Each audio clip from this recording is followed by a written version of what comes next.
Welcome to Board Game Casual Design Diaries, a series focused on content for aspiring game designers and things I'm working on as a designer myself. Today we're going to be talking about making cards for your game designs and how I personally like to make them for my prototypes. This will be broken into two parts. In this episode, I'll talk about the materials, tools, and general methodology I use to make cards. Then in the next video, I'll talk about the design and software, mostly freeware, that I use for designing and managing decks of cards for print.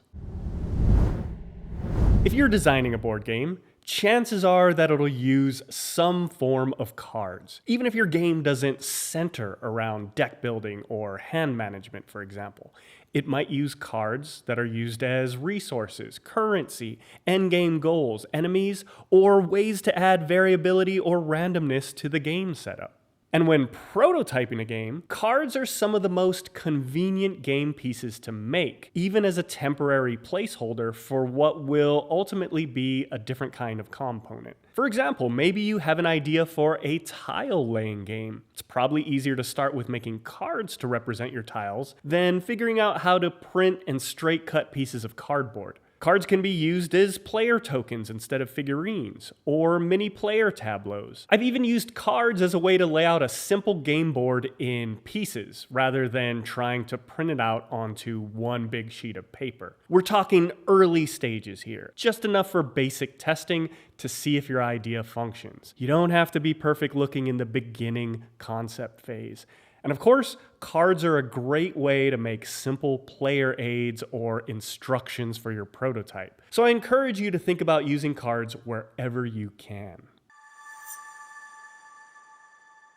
Now, if you're new to design, wondering where to start and how much it'll cost, it's as simple as starting with a pack of index cards. I got this pack from Target. It's a cheap, easy way to sketch up a few cards just with basic text or symbols.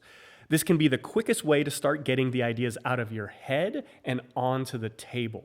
By the way, they're also very easy to cut in half or smaller if you want to save on materials or feel like they're too big in the hand. Writing in pencil is a great way to start because it makes it easy to erase and adjust values as you go along and balance your game. I always keep a stack of index cards handy. Even if I've already got a printed version of my prototype, index cards are a quick way to throw in a new card on the fly for testing.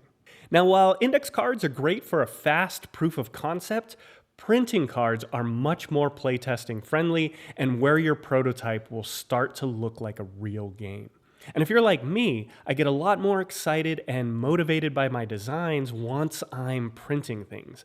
And I find it a lot easier to keep the creative momentum going in this stage. My favorite method for prototyping cards is to buy blank playing cards and card sleeves in bulk from Amazon. Then I can print out my cards on normal paper, cut them down to size, and slip them into the card sleeves in front of the blank cards. I suppose technically you could forgo the blank cards if you wanted to save a little money and just slide the printed paper into the sleeves, but the blank cards will help give them a little more snap, making them easier to shuffle and handle and a little weightier so they don't fly off the table. This also helps your prototype feel more like a real game to your playtesters. If your game is going to involve a lot of shuffling, I highly advise using the blank cards in your sleeves. You can get cards and sleeves in all sorts of different sizes, so ultimately it's up to you on what you find the most comfortable for design or most fitting for your game. I typically work in 2 sizes, and these are the sleeves that I prefer. For my standard card size, I like the Mayday Games 7028 clear sleeves. These are 59mm by 92mm, what they call Euro game size. These are the majority of cards that I make. They're not too big, but they're comfortable in the hand. There's a decent amount of room for information, great for fanning out or laying out on a table. For my mini cards, I use the Mayday Games mini card sleeves. These are size 45mm by 68mm. I like to use these when I've got a game that has a smaller deck of endgame goals or one-time resources or bonuses or something like that. Generally, something you pull from the top of a deck or in a market rather than constantly fiddling with in your hands. And I pair these sleeves with blank playing cards from Amazon that are 2 1/4 inch by 3.5 inch. I actually just cut these in half for the smaller card sleeves to keep things simple and cheap. Seems like the ones I bought in the past are currently out of stock, but there's a lot of other brands and other sizes. There's no prescription here, so you can search for blank playing cards, blank flashcards, and buy whatever is cheapest or whatever size works best for you. And then just be sure to buy some card sleeves that fit. What's great about the sleeve method is how easy it is to make edits or change out cards, something you'll do a lot as a designer. Maybe a card feels a little too strong or isn't working the way you want it to, print out a new face and slip it right in.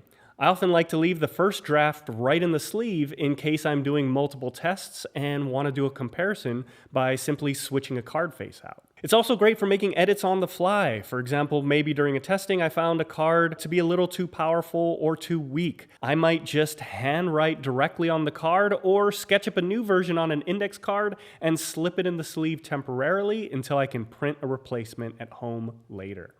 In many cases, you might not care about the back of the cards, especially if your game only uses one deck. But the reason I like these particular Mayday sleeves is because they are clear on both sides. So I can just as easily print out card backs and slip them onto the other side of the card as well.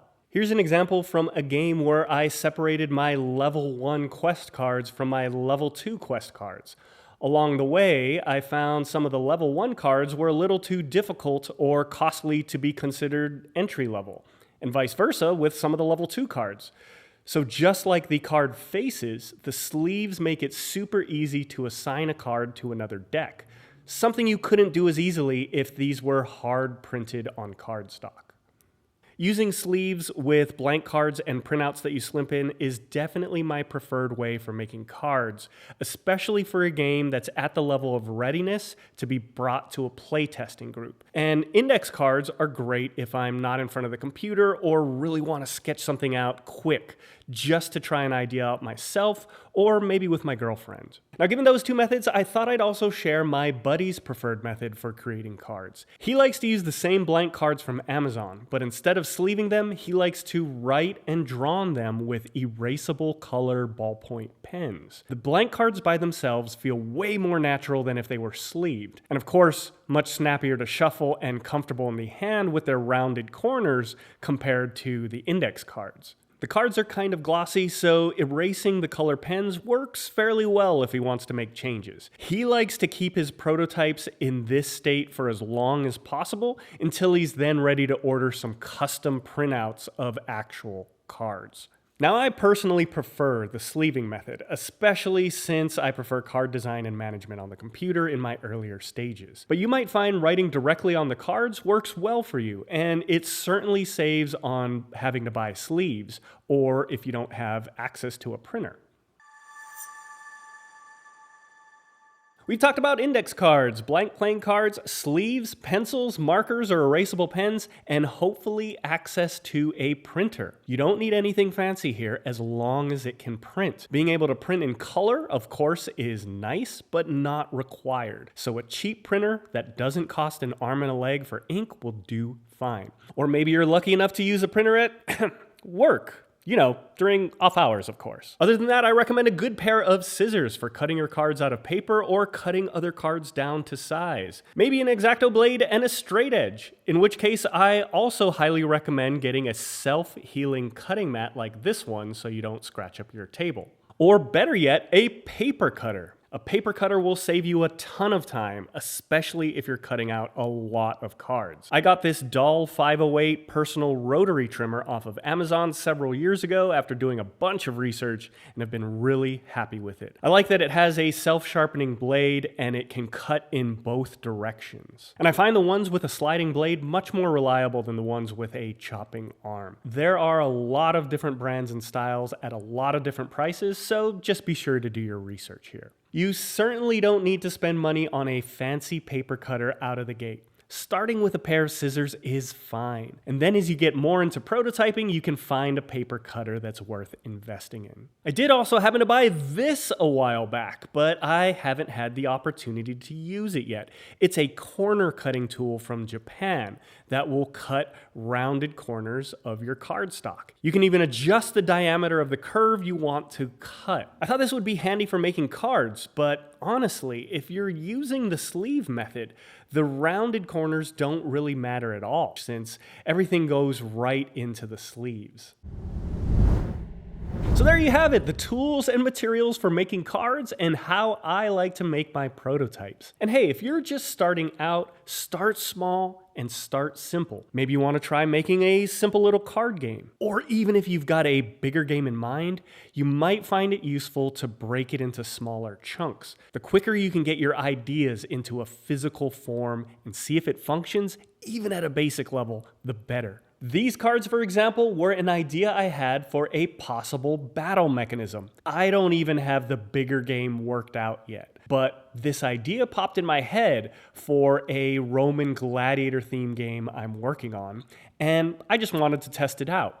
The idea is that each type of gladiator would have 2 decks of cards, a deck representing your right hand and a deck representing your left hand. So if you think about your traditional gladiator classes, maybe you're holding a sword and a small shield, or a spear and a big shield, a trident and a net, or maybe even 2 swords. As you face an opposing player, you're choosing to attack, defend, or parry with either your right or your left hand, and your opponent is doing the same, targeting either the right side or left side of the body, hopefully emulating the choices you'd make in battle. Maybe I'll do an entire video on this particular design in depth if you're interested in hearing more about it, but the point here is to show you that it doesn't have to be all or nothing, and you can bring portions of an idea to the table. How do you get cards for your deck? How do you get your gladiator class in the first place? How do you upgrade?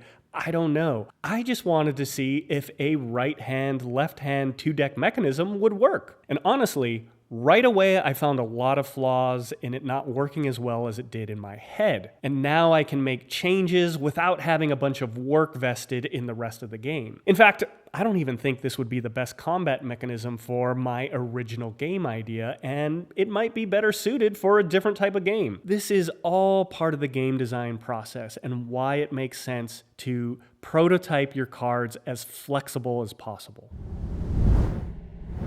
Thanks for watching Design Diaries and this part 1 on how to prototype cards. Stay tuned for part 2 where I'll talk about how and what free applications I like to use to design the cards, manage large decks, and prepare the cards for print. In the meantime, if you have any questions, I'll do my best to answer them down in the comments. As always, thank you so much for liking and subscribing. I know that little click doesn't seem like much, but it really helps the channel and is what drives me to continue making these videos. I'll see you next time here on Board Game Casual.